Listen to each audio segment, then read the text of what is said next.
Hello everyone, welcome to Pathfinder for NET JRF. Myself Manisha. तो चलिए दोस्तों, climatology के टेस्ट सीरीज को कंटिन्यू करते हैं और आज चक्रवात और प्रति चक्रवात के पार्ट 2 को सॉल्व करते हैं।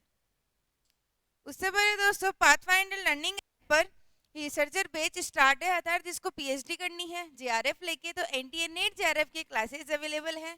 ज्योग्राफी सब्जेक्ट के लिए इस कोर्स में आपको 1 ईयर सब्सक्रिप्शन के साथ पेपर 1 और पेपर 2 ज्योग्राफी की लाइव एंड रिकॉर्डेड क्लासेस दी जाएगी। पेपर 1 के नोट्स आपको पीडीएफ में दिए जाएंगे और पेपर 2 के नोट्स प्रिंटेड A4 बुकलेट में दिए जाएंगे।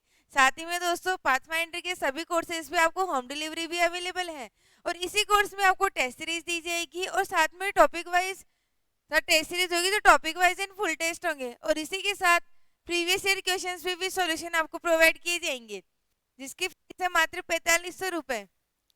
साथ में दोस्तों, आचार्य बैच है असिस्टेंट प्रोफेसर के लिए। ज्योग्राफी सब्जेक्ट के लिए जो भी एमपी यूपी हरियाणा में असिस्टेंट प्रोफेसर की वैकेंसी चाहिए, तो उनके लिए ज्योग्राफी सब्जेक्ट की क्लासेस अवेलेबल है। इस कोर्स में भी आपको 1 ईयर सब्सक्रिप्शन के साथ पेपर 1 और पेपर 2 की लाइव एंड रिकॉर्डेड क्लासेस दी जाएगी। साथ में पेपर 1 के नोट्स पीडीएफ में दिए जाएंगे और पेपर 2 के नोट्स प्रिंटेड A4 बुकलेट में दिए जाएंगे और इसी कोर्स में आपको टेस्ट सीरीज दी जाएगी दोस्तों और प्रीवियस ईयर क्वेश्चंस भी आपको विद सॉल्यूशन प्रोवाइड किए जाएंगे। इस कोर्स की फीस है मात्र 6100 रुपए। साथ ही में दोस्तों, राजस्थान असिस्टेंट प्रोफेसर के लिए भी ज्योग्राफी सब्जेक्ट की क्लासेस अवेलेबल है। इस कोर्स में भी आपको 1 ईयर सब्सक्रिप्शन के साथ पेपर 1 और पेपर 2 की लाइव एंड रिकॉर्डेड क्लासेस दी जाएगी। पेपर 1 के नोट्स आपको पीडीएफ में दिए जाएंगे और पेपर 2 के notes A4 printed A4 booklet में दिए जाएंगे। साथ ही में दोस्तों, टेस्ट सीरीज दी जाएगी जो topic wise in full test होंगे और इसी कोर्स में आपको प्रीवियस ईयर क्वेश्चंस भी सॉल्यूशन दिए जाएंगे। इस कोर्स की फीस है 7100 रुपए। साथ में दोस्तों, एक कोर्स है अपना विद्या स्थली बैच है।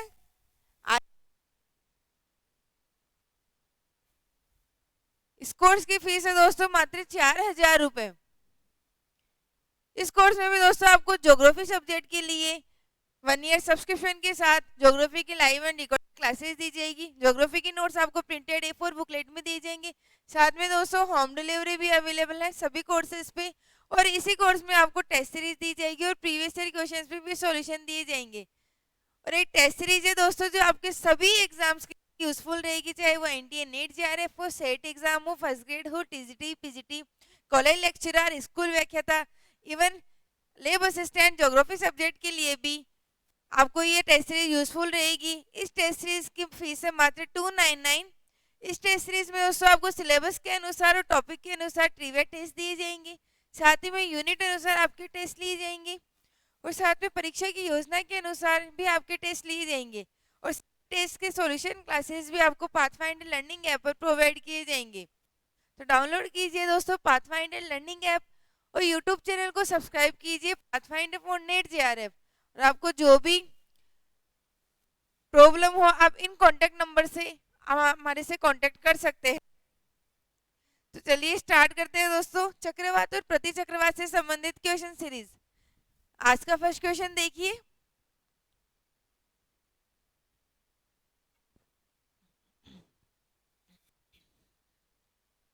ट्वेंटी क्वेश्चंस हमने कल कर लिए थे दोस्तों, आप प्लेलिस्ट में जाके पार्ट 1 देख सकते हैं। आज का फर्स्ट क्वेश्चन है, निम्नलिखित में से कौन सी उष्णकटिबंधीय चक्रवातों पर लागू नहीं होता है। निम्नलिखित में से कौन सा कथन उष्णकटिबंधीय चक्रवातों पर लागू नहीं होता है। पहला है, सबसे प्रबल सतही हवाएं केंद्र में नहीं देखी जाती है। दूसरा ऑप्शन है, सबसे कम सतही दाब केंद्र में देखा जाता है। तीसरा ऑप्शन है, कम गर्म क्रोड़ तंत्र और चौथा ऑप्शन है, ठंडा क्रोड़ तंत्र। तो बताइए तो उष्णकटिबंधीय चक्रवातों से संबंधित इनमें कौन सा सही कथन नहीं है। उष्णकटिबंधीय चक्रवात, तो दोस्तों चक्रवात क्या होते हैं? चक्रवात या साइक्लोन्स क्या होते हैं? चक्रवात दोस्तों जिनके केंद्र में लो प्रेशर होता है, जिसके कारण पवनें हाई प्रेशर से लो प्रेशर की ओर, जैसे कि बाहर से अंदर की ओर आती है। हवाएं हाई प्रेशर से लो प्रेशर की ओर प्रवाहित होती है। चक्रवात लो प्रेशर का केंद्र है। चक्रवात दोस्तों दो प्रकार के देखे थे, ट्रॉपिकल साइक्लोन्स, और एक होता है हमारे टेम्परेट साइक्लोन, उष्णकटिबंधीय चक्रवात और शीतोष्णकटिबंधीय चक्रवात। तो दोस्तों उष्णकटिबंधीय चक्रवात कौन से होते हैं? उष्णकटिबंधीय चक्रवात वे चक्रवात होते हैं जो कि उष्णकटिबंधीय क्षेत्रों में बनते हैं। उष्णकटिबंधीय चक्रवात, इन्हें हम माना जाए तो 8 से 24 डिग्री या 30 डिग्री उत्तरी व दक्षिणी अक्षांशों के मध्य बनने वाले चक्रवात ही उष्णकटिबंधीय चक्रवात हैं, जो कि सर्वाधिक गर्मियों में देखे जाते हैं, क्योंकि उष्णकट 8 से 24 डिग्री अक्षांशों गर्म स्थल है। इसके कारण ट्रॉपिकल साइक्लोन से उष्णकटिबंधीय साइक्लोन कहा जाता है। तो इनकी विशेषताएं क्या है दोस्तों? पहला कह रहा है कि सबसे प्रबल सतही हवाएं केंद्र में नहीं देखी जाती है। सबसे प्रबल सतही हवाएं केंद्र में नहीं देखी जाती है। सही बात है दोस्तों, क्यों ये सही है, हवाएं केंद्र में ही देखी जाती है क्योंकि लो प्रेशर एरिया होता है, वो यहाँ से हाई प्रेशर से लो प्रेशर की ओर ही हवाएं चलती है। सबसे प्रबल सतही हवाएं केंद्र में नहीं देखी जाती है। ऑप्शन नंबर 2 है सबसे कम सतही दाब केंद्र में देखा जाता है। दाब दोस्तों लो प्रेशर, यहीं पे देखा जाएगा। तीसरा है दोस्तों गर्म क्रोड तंत्र, उष्णकटिबंधीय चक्रवात है तो गर्म होगा, सही है दोस्तों। और ठंडा क्रोड तंत्र, नहीं दोस्तों, उष्णकटिबंधीय चक्रवात तथा गर्म है तो ये ठंडा क्रोड नहीं होगा, गर्म क्रोड होगा, तो ये सही इस पर लागू नहीं होता है। इसमें क्वेश्चन में पूछा गया था कि कौन सा उष्णकटिबंधीय चक्रवात पर लागू नहीं होता है, तो ठंडा क्रोड तंत्र ही उष्णकटिबंधीय चक्रवातों में लागू नहीं होता है।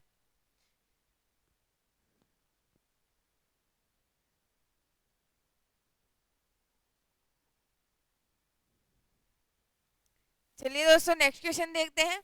शीतोष्णकटिबंधीय चक्रवातों की अधिकतम संख्या बहुधा उत्पन्न होती है। कहां पर सर्वाधिक शीतोष्णकटिबंधीय चक्रवातों की उत्पत्ति देखी जाती है?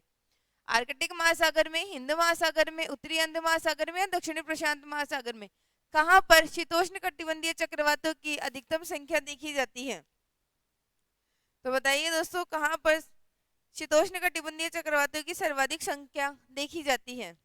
उष्णकटिबंधीय चक्रवात दोस्तों 8 से 24 डिग्री। अब है चक्रवात का दूसरा रूप शीतोष्णकटिबंधीय चक्रवात या टेम्परेट साइक्लोन, जो कि 35 या 30 से 65 डिग्री उत्तरी व दक्षिणी अक्षांशों के मध्य उत्पन्न होते हैं। इनकी उत्पत्ति दोस्तों क्यों होती है? 0 डिग्री, यह है दोस्तों 30 डिग्री, है 65 डिग्री, है 30 डिग्री।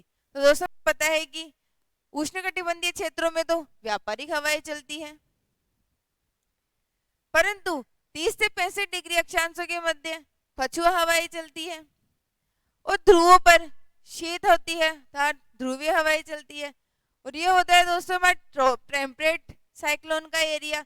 जब पछुआ हवाएं और ध्रुवीय हवाएं आपस में टकराती हैं, इससे ही ये शीतोष्णकटिबंधीय चक्रवात उत्पन्न होते हैं, क्योंकि जब दो विपरीत स्वभाव की वायुराशियां टकराती है तो वाताग्र का निर्माण होता है, और वाताग्र से ही चक्रवातों की उत्पत्ति होती है। तो सर्वाधिक शीतोष्णकटिबंधीय चक्रवातों की अधिकतम संख्या कहां पर उत्पन्न होती है? आर्कटिक महासागर में। तो दोस्तों आर्कटिक महासागर शीत क्षेत्र है, यहाँ पर नहीं होगी। हिंद महासागर में, हिंद महासागर दोस्तों ट्रॉपिकल एरियाज में आ जाता है, तो यहाँ भी नहीं होगी। उत्तरी हिंद अंध महासागर है अटलांटिक महासागर या दक्षिणी प्रशांत महासागर? तो दोस्तों इसका सही आंसर हो जाएगा नॉर्थ अटलांटिक ओशियन में सर्वाधिक शीतोष्णकटिबंधीय चक्रवातों की संख्या देखी जाती है। क्यों दोस्तों, इसको भी सॉल्व कर लेते हैं।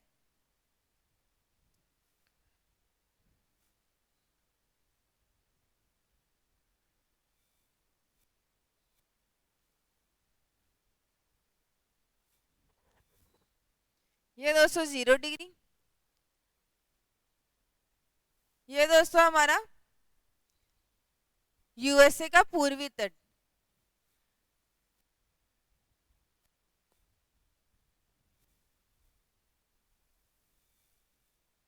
ये है यूएसए, यूएसए का पूर्वी तट। ये दोस्तों यूरोप महाद्वीप, यह है अफ्रीका, अफ्रीका, यूरोप, यूएसए या उत्तरी अमेरिका, यह है साउथ अमेरिका। तो दोस्तों इनके मध्य में अटलांटिक महासागर उपस्थित है। तो अटलांटिक महासागर के उत्तरी भाग में शीतोष्णकटिबंधीय चक्रवातों की अधिकतम संख्या क्यों देखी जाती है? तो दोस्तों 0 डिग्री से यहाँ से धाराएं पड़ी थी हमने।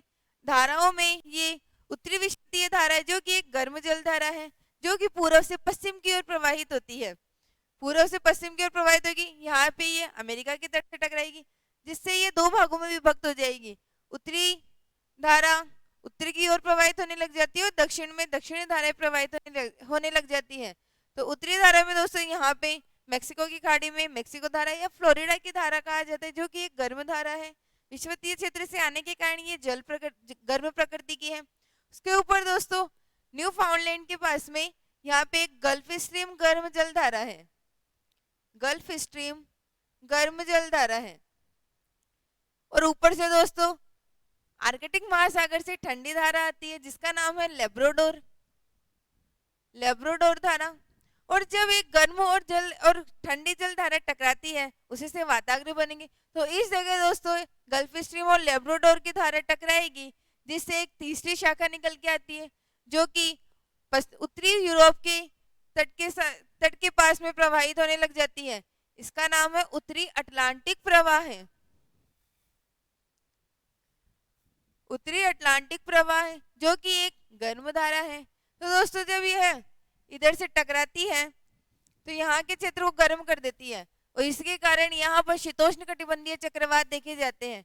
तो शीतोष्णकटिबंधीय चक्रवात की उत्पत्ति उत्तरी अंध महासागर में गल्फ स्ट्रीम और लेब्राडोर, गल्फ स्ट्रीम गर्म जलधारा और लेब्राडोर ठंडी जलधारा के आपस में टकराने के कारण ही इनकी उत्पत्ति देखी जाती है। नेक्स्ट क्वेश्चन देखते हैं। निम्नलिखित में से कौन से मानदंड टॉर्नेडो को श्रेणीकृत करने के लिए फ्यूजिटा पैमाने के आधार है? अर्थात फ्यूजिटा पैमाने से किसका मापन किया जाता है? दाब घटक का, ताप घटक का, वायु गति का, या संबंधित संपत्ति नुकसान का? तो बताइए दोस्तों फ्यूजिटा स्केल से किसका मापन किया जाता है?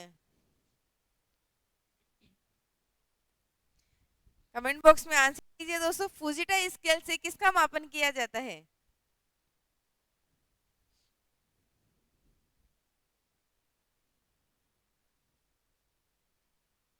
चलिए देखते हैं दोस्तों कि कौन से मानदंड टॉर्नेडो को श्रेणीकृत करने के लिए। सबसे पहले दोस्तों टॉर्नेडो क्या होते हैं? टॉर्नेडो दोस्तों ट्रॉपिकल साइक्लोन्स होते हैं, अर्थात उष्णकटिबंधीय चक्रवात। उष्णकटिबंधीय चक्रवातों को ही अनेक क्षेत्रों में अन्य अन्य नामों से जाना जाता है, जिनमें से एक टॉर्नेडो है। टॉर्नेडो कहाँ पर कहा जाता है दोस्तों उष्णकटिबंधीय चक्रवातों को? तो दोस्तों टॉर्नेडो यूएसए के दक्षिण पूर्वी भाग में इन्हें टॉर्नेडो कहा जाता है, या फिर फ्लोरिडा के तट के पास इन्हें टॉर्नेडो कहा जाता है, या पश्चिमी द्वीप समूह के पास इन्हें टॉर्नेडो कहा जाता है। तो दोस्तों टॉर्नेडो को श्रेणीकृत करने के लिए फ्यूजिटा पैमाने के आधार है। फ्यूजिटा स्केल क्या होता है दोस्तों? चक्रवात से जो हानियां होती है उनके मापन के लिए फ्यूजिटा पैमाने का प्रयोग किया जाता है। तो दाब घटक ये नहीं होगा दोस्तों। दाब घटक तक प्रेशर के लिए बैरोमीटर का प्रयोग किया जाता है। ताप घटक तापमान का ये भी नहीं होगा दोस्तों। ऑप्शन नंबर सी है वायु की गति सही है दोस्तों। फ्यूजिटा स्केल से ही चक्रवात में वायु की गति का मापन किया जाता है, और साथ में जो अर्थात जिससे नुकसान होता है, संबंधित संपत्ति का नुकसान होता है, उसका फ्यूजिटा स्केल से मापन किया जाता है। तो इसका आंसर हो जाएगा C and D. Option number C इसका राइट आंसर हो जाएगा। नेक्स्ट क्वेश्चन देखते हैं। मध्य अक्षांश चक्रवात अर्थात शीतोष्णकटिबंधीय चक्रवात बनने के संबंध में निम्नलिखित पद की पहचान कीजिए। वायुदाबीय ढाल का बल, कोरियोलिस बल, या पृष्ठीय घर्षण। तो बताइए दोस्तों मध्य अक्षांशीय चक्रवात बनने के लिए कौन कौन सी दशाएं आवश्यक है, या फिर शीतोष्णकटिबंधीय चक्रवात बनने के लिए कौन कौन सी दशाएं आवश्यक है? कमेंट बॉक्स में आंसर दीजिए दोस्तों। चक्रवात के लिए कौन सी दशाएं आवश्यक होती है?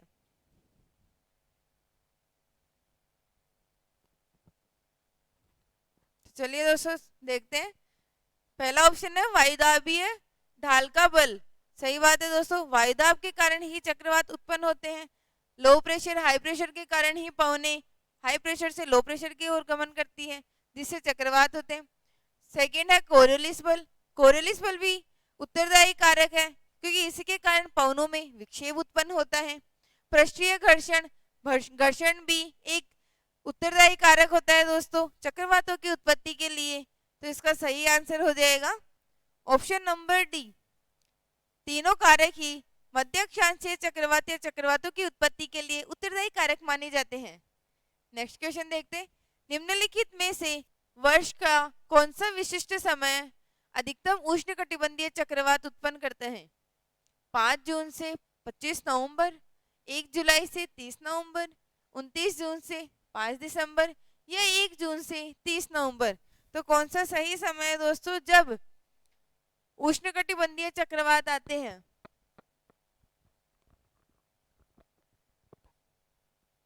तो बताइए दोस्तों इसका सही आंसर क्या होगा? उष्णकटिबंधीय चक्रवात कौन से समय में आते हैं?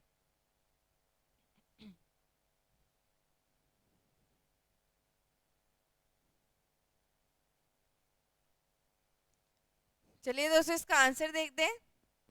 उष्णकटिबंधीय सर्वाधिक 1 जून से 30 नवंबर के मध्य ही देखे जाते हैं। इसका कारण है दोस्तों उष्णकटिबंधीय चक्रवात जो कि उष्णकटिबंधीय क्षेत्रों में देखे जाते हैं। पहला कारण है उष्णकटिबंधीय चक्रवात 8 से 30 या 24 डिग्री उत्तरी व दक्षिणी अक्षांशों के मध्य देखे जाते हैं, जो कि व्यापारिक पवनों का क्षेत्र है। व्यापारिक पवन या ट्रेड विंड्स का क्षेत्र है, तो यहाँ पर व्यापारिक पवनें प्रवाहित होती हैं। तीसरा कारण है दोस्तों उष्णकटिबंधीय चक्रवातों के लिए तापमान न्यूनतम 27 डिग्री सेल्सियस होना चाहिए। टेम्परेचर 27 डिग्री सेल्सियस होना चाहिए। साथ में दोस्तों उष्णकटिबंधीय चक्रवात ITCZ के अकॉर्डिंग उत्पन्न होते हैं, अर्थात ITCZ के माध्यम से या ITCZ के कारण उष्णकटिबंधीय चक्रवातों को अधिक बल मिलता है। पांचवा कारण है दोस्तों कि 1 जून से 1 जून को भारत में दक्षिण पश्चिम मानसून आता है, जिसके कारण ITCZ उत्तरी भारत में स्थापित हो जाता है। थार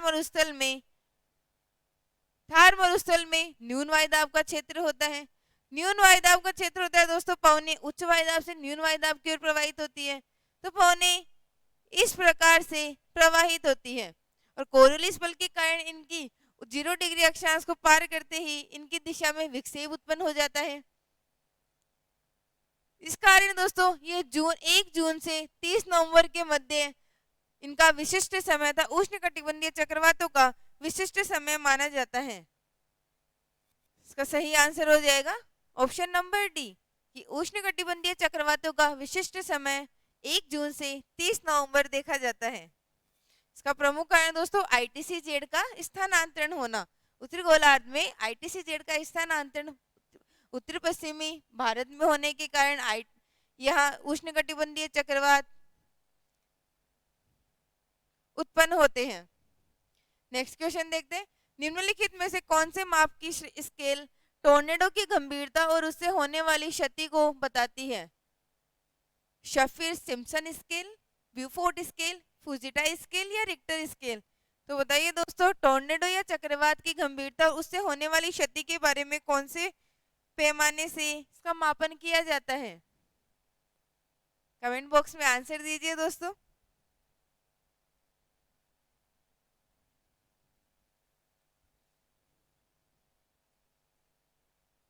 चलिए दोस्तों सॉल्व करते हैं।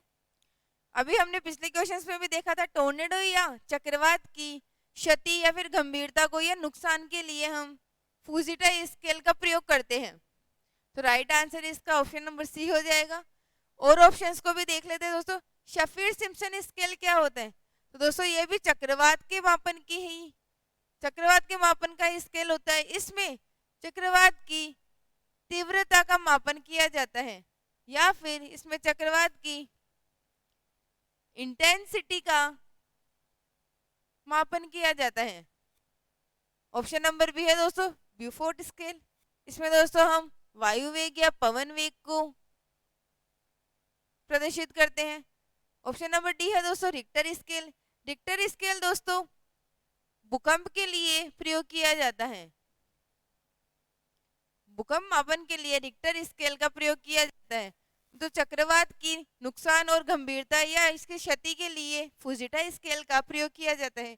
नेक्स्ट क्वेश्चन है प्रति चक्रवात में ऊर्ध्वाधर वायु प्रवाह किसके द्वारा परिलक्षित होता है या फलीभूत होता है? ऊपरी दिक परिवर्तन के कारण, ऊपरी रूपांतरण के कारण, ऊपरी या सतही दोनों दिक परिवर्तन के कारण, या सतह पर रूपांतरण और ऊपरी दिक परिवर्तन के कारण।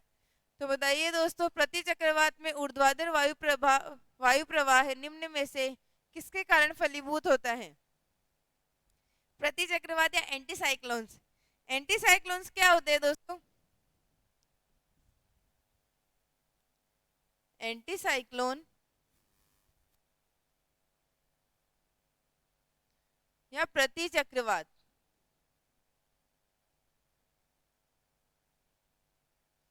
तो दोस्तों चक्रवात लो प्रेशर का केंद्र होता है, परंतु उसके विपरीत प्रति चक्रवात के केंद्र में हाई प्रेशर बनता है, जिसके कारण पवनें केंद्र से बाहर की ओर परिधि की ओर चलती है। तो इनकी दिशा की भी दोस्तों हमने पिछली क्लास में बात की थी। तो इसमें पूछ रहा है कि प्रति चक्रवात में ऊर्ध्वाधर वायु प्रवाह निम्न में से किसके कारण फलीभूत होता है? तो इसका सही आंसर हो जाएगा ऊपरी रूपांतरण के कारण ही प्रति चक्रवात में ऊर्ध्वाधर वायु प्रवाह फलीभूत होता है।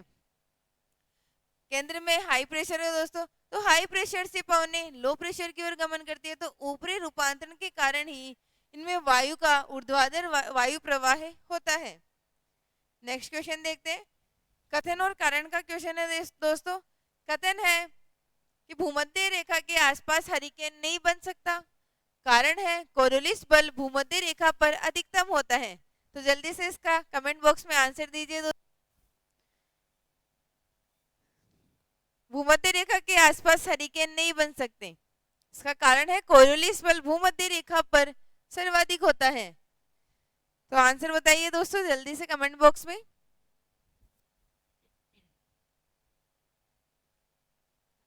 चलिए सॉल्व करते हैं दोस्तों। कथन देखते हैं। कथन या अभिकथन कह रहा है कि भूमध्य रेखा के आसपास हरिकेन नहीं बन सकते। हरिकेन मतलब ट्रॉपिकल साइक्लोन या उष्णकटिबंधीय साइक्लोन भूमध्य रेखा के आसपास नहीं बनते। सही बात है दोस्तों।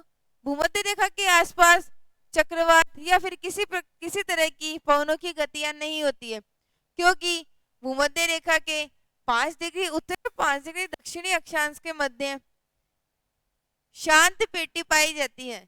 इसी को हम डोलड्रम कहते हैं। और यहाँ पर कोरियोलिस बल भी शून्य होता है।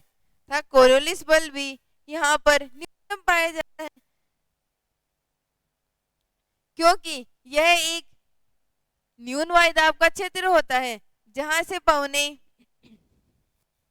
व्यापारिक पवनें, उत्तरी व्यापारिक पवनें, दक्षिणी व्यापारिक पवनें यहाँ पे आपस में मिलने से पहले ही अधिक तापमान के कारण यह ऊपर उठकर इस क्षेत्र को शांत पेटी के रूप में परिवर्तित कर देती है। तो इसका कारण देखते हैं दोस्तों कि कोरियोलिस बल भूमध्य रेखा पर अधिकतम होता है। नहीं दोस्तों, अभी हमने देखा कोरियोलिस बल भूमध्य रेखा पर न्यूनतम होता है, परंतु ध्रुव पर या फिर पोल्स पर यह सर्वाधिक होता है। कोरियोलिस बल ध्रुवों पर सर्वाधिक होता है, परंतु भूमध्य रेखा पर यह न्यूनतम होता है। तो कथन सही है और कारण गलत है। तो ऑप्शन नंबर सी इसका राइट आंसर हो जाएगा दोस्तों कि ए सत्य है परंतु आर असत्य है। नेक्स्ट क्वेश्चन देखते हैं। टोर्नेडो अधिकांश तौर पर किस दौरान आते हैं? मध्य पूर्वाहन में, मध्याह्न में, दोपहर में या देर शाम को? तो बताइए दोस्तों टोर्नेडो अधिकांश तौर पर किस दौरान या किस समय आते हैं? टोर्नेडो दिन में किस समय सर्वाधिक देखे जाते हैं?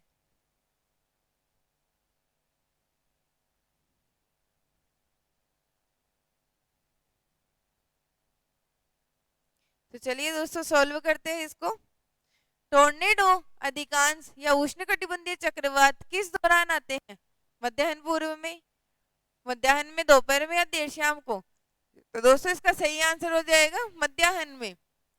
मध्याह्न में ही टोर्नेडो या उष्णकटिबंधीय चक्रवात आते हैं। उष्णकटिबंधीय चक्रवात दोस्तों मध्याह्न में क्यों आएंगे?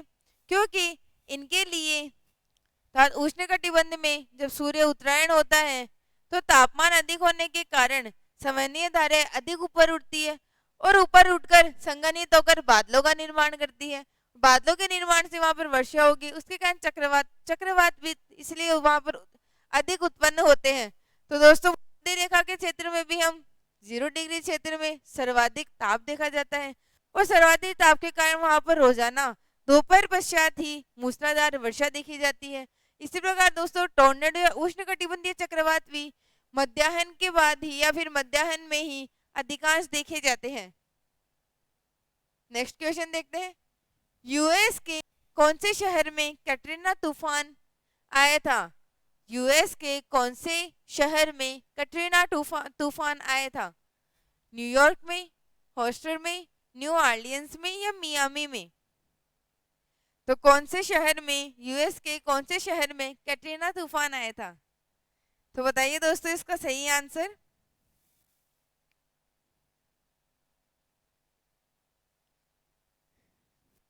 अलग अलग क्षेत्रों में दोस्तों चक्रवात या तूफानों को अलग अलग नामों से जाना जाता है। तो कैटरीना तूफान कौन से क्षेत्र में या कौन से शहर में आया था? तो इसका सही आंसर है option number C, New Orleans में कैटरीना तूफान देखा गया था। इस प्रकार दोस्तों भारत के भी अनेक तटों पर या फिर भिन्न भिन्न तटों पर चक्रवात आते हैं, उन्हें भी अलग अलग नामों से जाना जाता है। जैसे कि पिछले NT एग्जाम में ही एक क्वेश्चन आया था कि भारत में हुदहुद चक्रवात कौन से तट पर सर्वाधिक विनाश हुआ था? हुदहुद चक्रवात से भारत के कौन से तट पर सर्वाधिक विनाश हुआ था?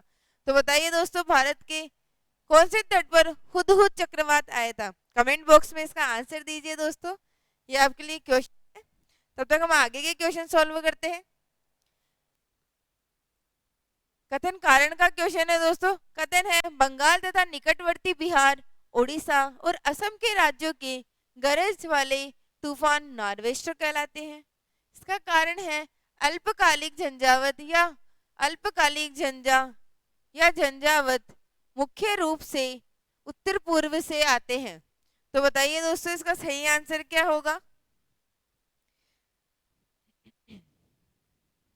सही आंसर की पहचान करनी है दोस्तों। कथन और कारण का क्वेश्चन है।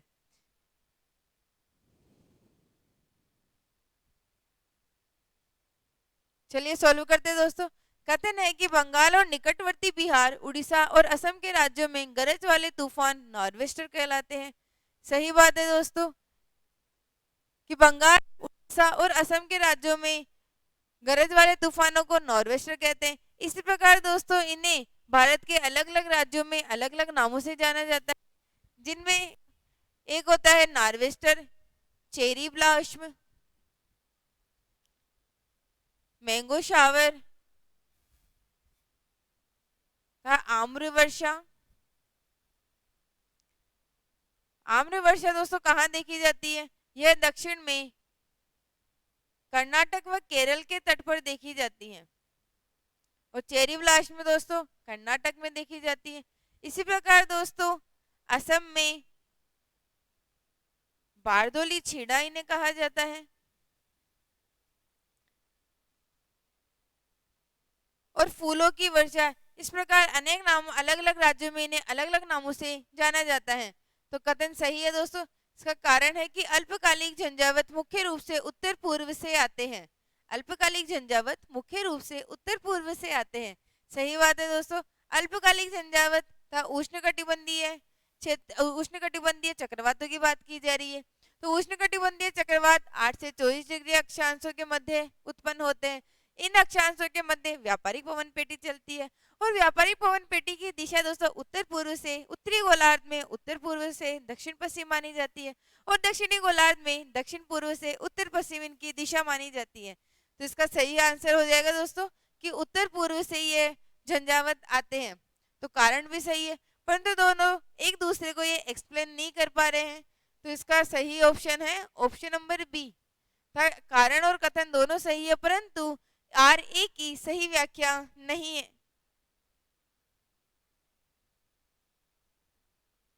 आर ए की सही व्याख्या नहीं है। सॉरी दोस्तों, ऑप्शंस को देख के फिर ही इसका आंसर करना है। ऑप्शन नंबर बी इसका राइट आंसर है। तो देखते हैं दोस्तों इसका कथन और कारण कि बंगाल तथा निकटवर्ती बिहार, उड़ीसा और असम के राज्यों के गरज वाले तूफान नार्वेस्टर कहलाते हैं।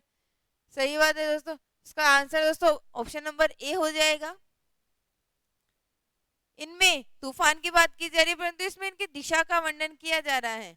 तो ऑप्शन नंबर ए इसका राइट आंसर हो जाएगा। नेक्स्ट क्वेश्चन है, शीत शुष्क वायु विशेष रूप से जो अटलांटिक सागर के पूर्वी तट के किनारे किनारे और उत्तरी इटली में शीतकाल में अनुभव की जाती है, क्या कहलाती है? शीत शुष्क वायु जो कि मुख्य रूप से अटलांटिक महासागर के पूर्वी तट के किनारे किनारे और उत्तरी इटली में शीतकाल में अनुभव की जाती है, कौन सी वायु है दोस्तों?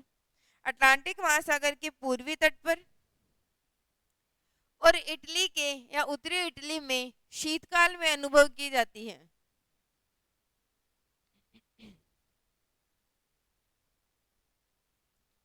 तो दोस्तों शीत शुष्क वायु चक्रवात, बोरास, टोर्नेडो या हरिकेन। जो चक्रवात दोस्तों शीत नहीं होते। टोर्नेडो भी दोस्तों उष्णकटिबंधीय चक्रवात है जो गर्मियों में। हरिकेन भी दोस्तों उष्णकटिबंधीय चक्रवात है जिन्हें कैरिबियन सागर में हरिकेन कहा जाता है। परंतु शीत शुष्क वायु दोस्तों बोरास होती है, अर्थात इन्हें बोरा भी कहा जाता है, जो कि एडियाटिक तट पर चलने वाली एक शीत पवन है। तो दोस्तों हमने वायुमंडलीय परिसंचरण में स्थानीय पवनों की बात की थी और सनातनी पवने या फिर कई पवने, जिनमें से स्थानीय पवनों में बोरास जो एक ठंडी वायु राशि है। इसी प्रकार गर्म स्थानीय पवनों में भी दोस्तों रोकी पर्वत पर चलने वाली यूएसए के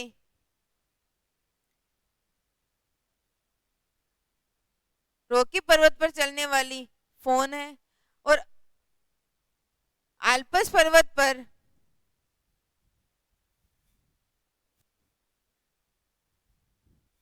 रॉकी पर्वत के पूर्वी ढलानों पर चलने वाली गर्म जलधारा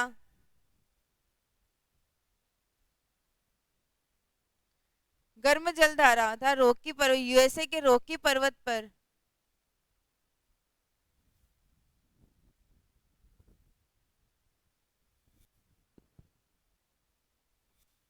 इस प्रकार दोस्तों फ्रांस में चलने वाली गर्म जलधारा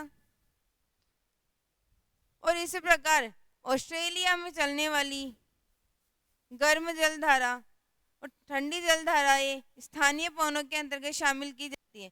तो बोरास दोस्तों इटली या उत्तरी अटलांटिक महासागर के पूर्वी तट पर प्रवाहित होने वाली एक ठंडी जलधारा है या ठंडी स्थानीय पवन है। नेक्स्ट क्वेश्चन देखते हैं, उष्णकटिबंधीय चक्रवात विशाखापट्टनम के 500 किलोमीटर दक्षिण पश्चिम में स्थित था। सर्वप्रथम चक्रवात 250 किलोमीटर उत्तर पश्चिम दिशा की ओर बढ़ा और फिर अकस्मात दिशा उत्तर पूर्व की ओर बदल। तो निम्नलिखित में से कौन से बंदरगाह पर अधिकतम खतरे का संकेत देंगे? चेन्नई पर, हल्दिया पर, विशाखापट्टनम पर या तूतीकोरन पर? तो बताइए दोस्तों इसका सही आंसर। कौन से तट पर यह सर्वाधिक नुकसान देंगे?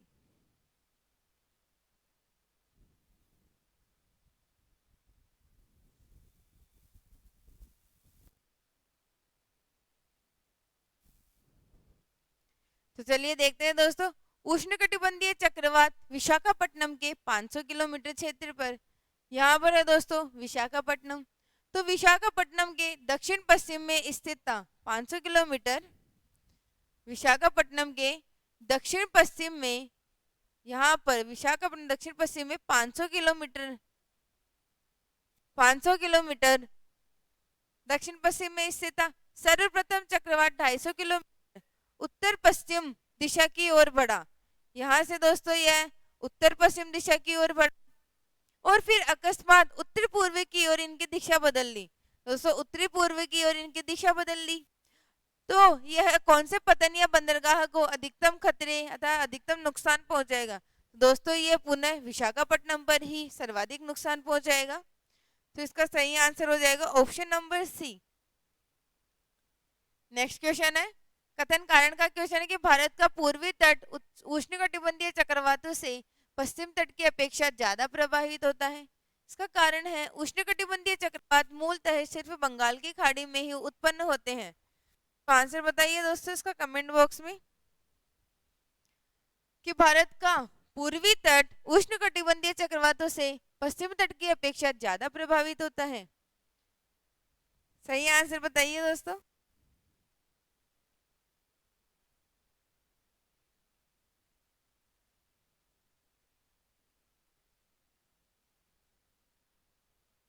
चलिए दोस्तों देखते हैं। कथन है कि भारत का पूर्वी तट उष्णकटिबंधीय चक्रवातों से पश्चिम तट की अपेक्षा ज्यादा प्रभावित होता है। सही बात है दोस्तों, भारत के पूर्वी तट पर ही सर्वाधिक उष्णकटिबंधीय चक्रवात देखे जाते हैं। इसका कारण देखते हैं कि उष्णकटिबंधीय चक्रवात मूलतः सिर्फ बंगाल की खाड़ी में उत्पन्न होते हैं। यह कथन गलत, कारण गलत हो जाएगा दोस्तों कि बंगाल की खाड़ी में ही, ओनली बंगाल की खाड़ी में ही उष्णकटिबंधीय चक्रवात नहीं बनते हैं, बल्कि पश्चिम में अरब सागर में भी उष्णकटिबंधीय चक्रवातों की उत्पत्ति देखी जाती है। तो आंसर इसका ऑप्शन नंबर सी हो जाएगा दोस्तों।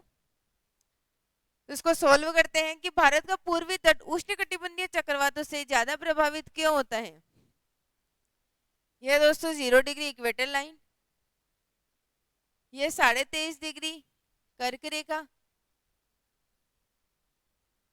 और यह दोस्तों ये भारत। तो भारत दोस्तों उष्णकटिबंधीय चक्रवात, यहाँ से दोस्तों व्यापारिक पवन पेटियां या व्यापारिक पवनें प्रवाहित हो रही है। जब ये भूमध्य रेखा को पार कर देती है, इनकी दिशा में विक्षेप उत्पन्न हो जाता है। इसके कारण यह दक्षिण पश्चिम दिशा में प्रवाहित होने लग जाती है, और दक्षिण पश्चिम दिशा में प्रवाहित होने के कारण सूर्य उत्तरायण है, क्योंकि दक्षिण पश्चिम मानसून में ITCZ उत्तर दिशा में खिसक जाता है। तो इस समय सूर्य उत्तरी भारत में स्थापित है, अर्थात उत्तरायण है तो ITCZ उत्तरी भारत में स्थापित हो गया, जिसके कारण पवने लो प्रेशर, ITCZ एक लो प्रेशर एरिया होता है, तो पवने हमेशा हाई प्रेशर से लो प्रेशर की ओर प्रवाहित होती है। तो दोस्तों जैसे ये पवने इस ओर प्रवाहित होती है, तो यहाँ पे आके इनकी दिशा ITCZ लो प्रेशर की ओर हो जाती है। इसके कारण बीच में पूर्वी तट आता है और इसी से टकराकर सर्वाधिक यहाँ पर विनाश करती है। तो भारत के पूर्वी तट पर उष्णकटिबंधीय चक्रवातों से ज्यादा नुकसान होता है, परंतु अरब सागर में दोस्तों यह पर से एक कारण है दोस्तों, भारत का पूर्वी तट कटा फटा तट है, जिसके कारण यहाँ से महाद्वीपीय और यहाँ से महासागरीय धारा जब विपरीत स्वभाव के वायुराशियां टकराती है तभी चक्रवात आते हैं। तो यहाँ से दोस्तों कॉन्टिनेंटल एयर मासेस और यहाँ से होता है ओशनिक एयर मासेस, जब ये दोनों टकराएगी तो इस तट पर, तब भारत के पूर्वी तट पर सर्वाधिक चक्रवात उष्णकटिबंधीय चक्रवात देखे जाते हैं। और पश्चिमी तट दोस्तों, पश्चिमी घाट एक खड़ी या फिर सीधी सीधी पर्वतमाला है, इसके कारण यह है यहाँ से टकराकर पवने आगे नहीं जा पाती, अर्थात यहाँ से कॉन्टिनेंटल एयर मासेस का इनसे मिलन नहीं हो पाता। परंतु यहाँ पर दोस्तों गुजरात के तट पर नर्मदा नदी एक भ्रंश घाटी से होती हुई है, इसके कारण यहाँ से कॉन्टिनेंटल एयर मासेस और यह ओशनिक एयर मासेस जब टकराती है तो यहाँ गुजरात और महाराष्ट्र के तट पर चक्रवात देखे जाते हैं, परंतु केरल और तमिलनाडु, केरल के तट पर, कर्नाटक के तट पर चक्रवात नहीं देखे जाते हैं। तो पूर्वी तट पर चक्रवातों का कारण है दोस्तों कि कटाफटा है एक तो, और एक है दोस्तों लो प्रेशर एरिया भारत के पश्चिम में है, जिसके कारण यह हाई प्रेशर से लो प्रेशर की ओर पवनें प्रवाहित होने लग जाती है। इसका सही आंसर है option number C. Next question देखते हैं, निम्नलिखित में से कौन से चक्रवातों ने वर्ष 2014 में भारत में असर दिखाया था? हुदहुद, नीलोफर, फैलिन या लहर? तो बताइए दोस्तों 2014 में कौन से चक्रवातों ने तब भारत में सर्वाधिक असर दिखाया था?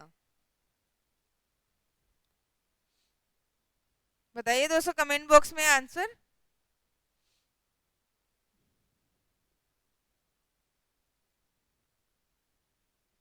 चलिए दोस्तों सॉल्व करते हैं इसको। भारत में 2014 में कौन से चक्रवातों ने सर्वाधिक असर दिखाया था? तो दोस्तों अभी हमने एक तो बात की थी हुदहुद की, जो कि आंध्र प्रदेश में आए थे।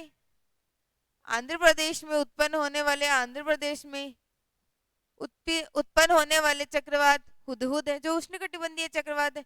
और एक है दोस्तों नीलोफर चक्रवात।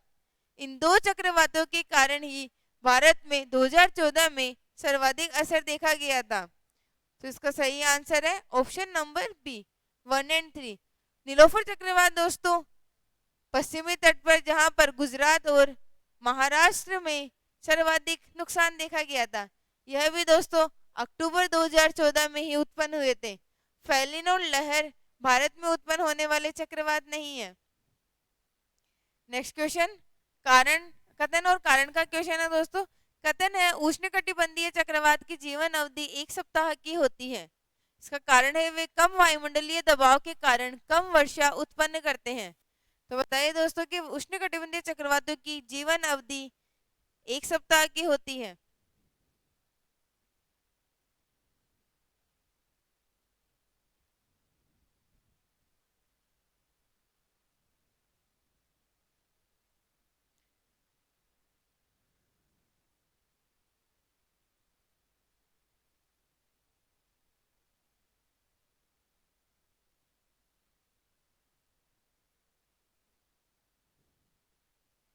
आंसर बताइए दोस्तों कमेंट बॉक्स में।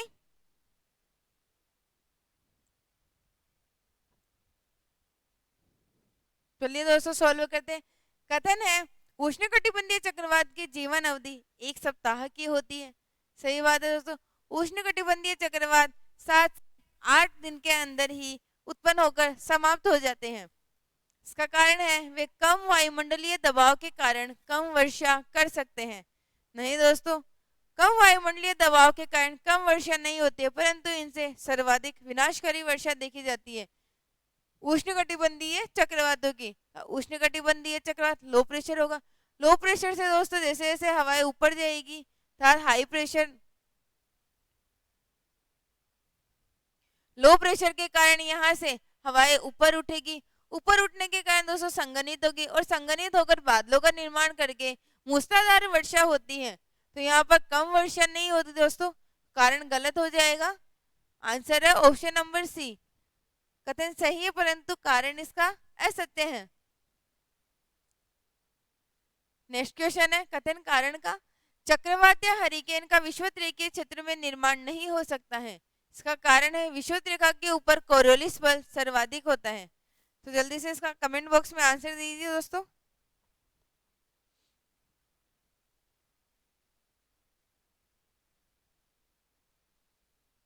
कथन है दोस्तों कि चक्रवात या हरिकेन का विषुवत रेखीय क्षेत्र में निर्माण नहीं होता।